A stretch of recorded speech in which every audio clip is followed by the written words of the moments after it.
Essa sexta-feira é o Dia Mundial do Meio Ambiente, comemorado todo ano pela ONU em 5 de junho. E desta vez a data é marcada pelo impacto da pandemia de coronavírus, que acabou acelerando reivindicações antigas dos ambientalistas. Menos consumo, menos transportes, mais prioridade à produção local. A gente vai refletir um pouco sobre essas e outras questões com o físico Ricardo Galvão, professor da USP e ex-presidente do INPE, o Instituto Nacional de Pesquisas Espaciais. Seja bem-vindo, professor. Muito obrigado pelo convite, é uma satisfação falar contigo.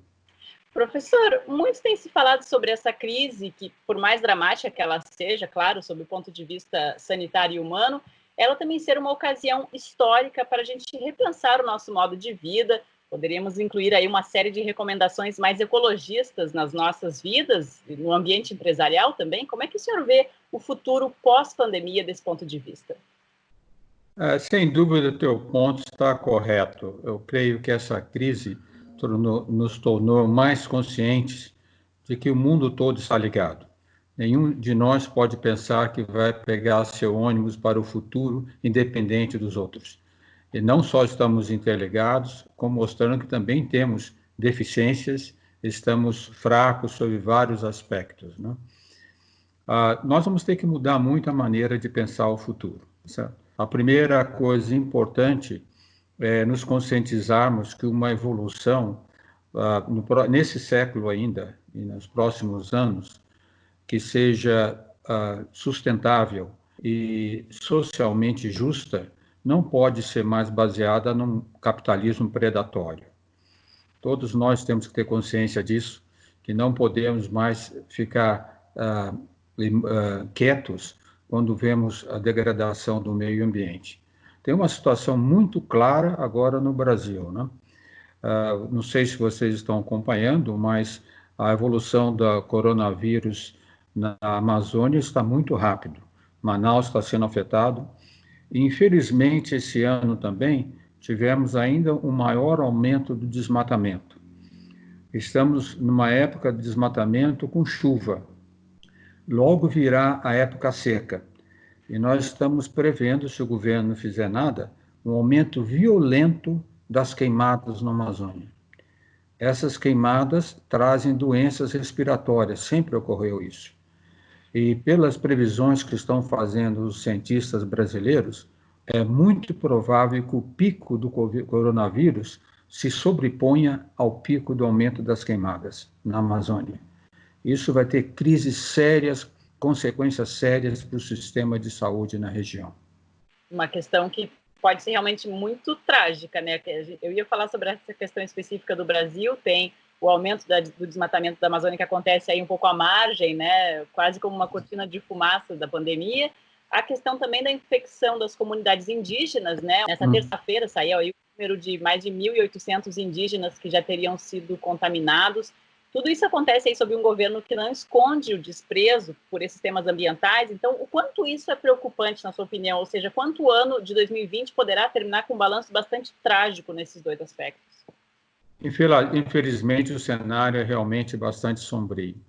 Não só para o Brasil, mas também o impacto do que está acontecendo no Brasil para a humanidade é muito grande. Então, nós sabemos a importância da Amazônia para a questão da biodiversidade, questão do meio ambiente, questão de regime de águas, etc. Mas agora temos essa situação incrível com relação aos índios. O governo, com seu discurso, estimulou, na verdade, a invasão de terras indígenas. Já no ano passado, que eu ainda era diretor do INPE, já em abril, nós estávamos monitorando o governo constantemente, mostrando o desmatamento e invasões em reservas indígenas. Não foi dada atenção para isso, e nós vimos agora no estado do Pará, perto da cidade de Itaituba, invasões enormes de reservas indígenas. E essas pessoas não têm nenhum controle, estão transmitindo doença para os indígenas, como os colonizadores, quando conquistaram a América, transmitiram para os indígenas, causaram mortes enormes. É outra vez voltando à história, né? Não sei se vocês sabem, mas, por exemplo, quando teve a exploração da borracha no Brasil, na Amazônia, que foi no final do século XIX, começo do século XX, a mortandade entre os indígenas foi enorme, causada por doenças, gripe comum, na verdade, vírus do tipo do coronavírus. Então, essa é uma preocupação enorme e a humanidade devia se voltar para esse assunto e colocar uma certa pressão no governo brasileiro para que isso seja controlado. Exato, né? Ricardo Galvão, gostaria de lembrar, né, que o senhor foi exonerado do INPE por insistir no valor dos dados científicos do Instituto sobre a questão do desmatamento. Agora a gente vê novamente o governo federal desprezar a ciência na gestão dessa crise do coronavírus. Contando toda a sua experiência, aí, que não é pouca, né, nesse ramo científico, a ciência já foi tão contestada quanto é hoje em dia? Bom, já houveram várias ocasiões em que a ciência foi contestada, fortemente, né? Dá só um exemplo da Europa. Quando Hitler começou a demitir os cientistas judeus, ainda quando estava crescendo, o grande físico que foi prêmio Nobel, criador da mecânica quântica, foi a Hitler e solicitou, interferiu, tentando solicitar que ele não demitisse os cientistas judeus. A resposta do Hitler foi aterrorizadora. Ele simplesmente disse que a política alemã não seria alterada. Se a expulsão dos cientistas judeus significasse o retrocesso da ciência alemã, a grande ciência alemã, então a Alemanha ficaria muitos anos sem ciência. Então nós tivemos na história muitos casos desses. Simbólico, né? Nesse momento, né?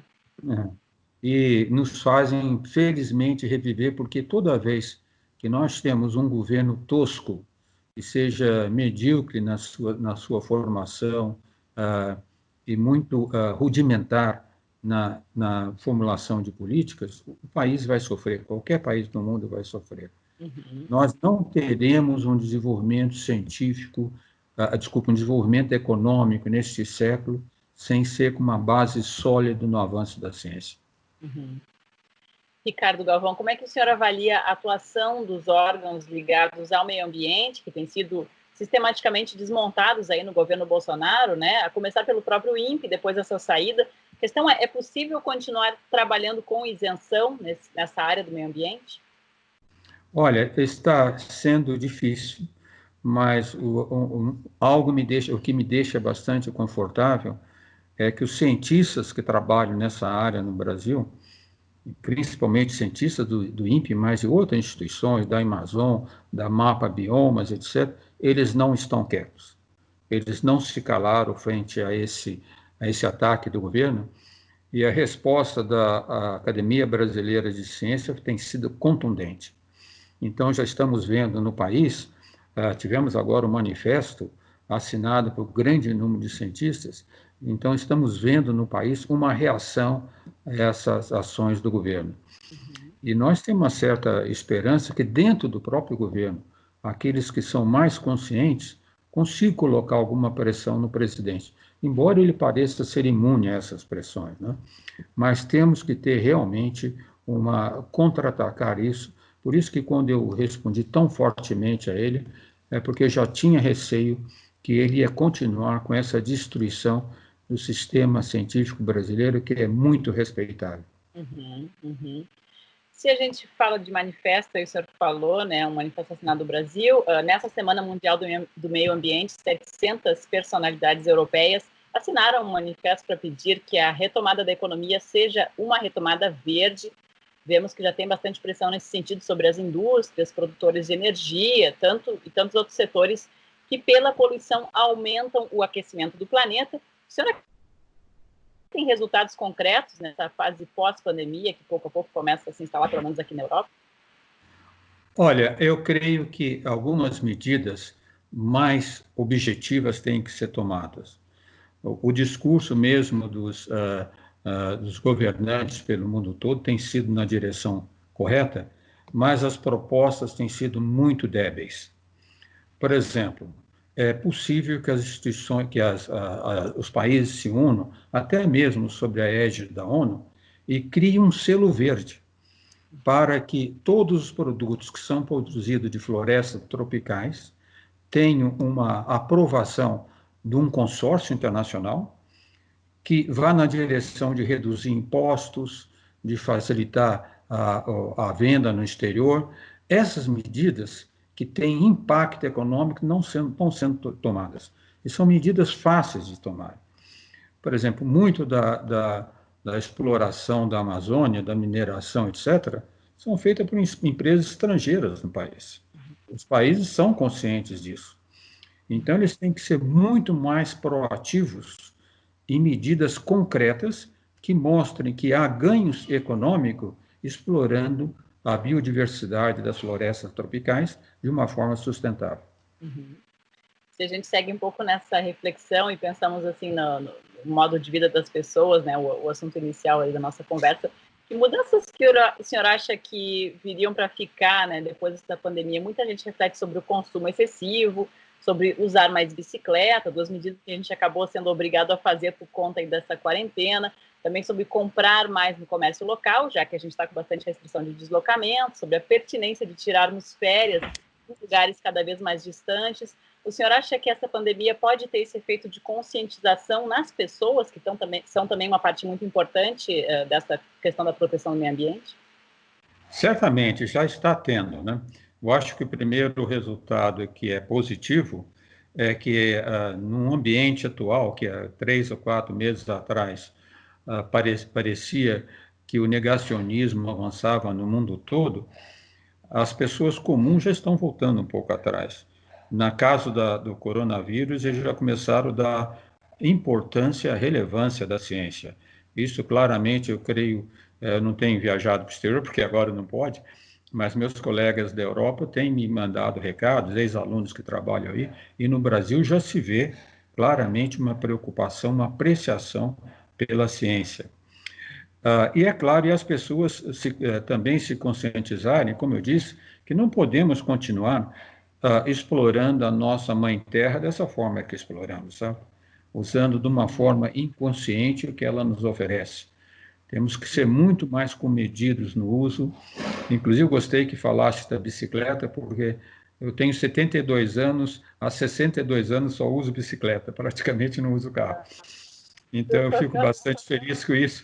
Eu espero que as pessoas também se conscientizem disso, né?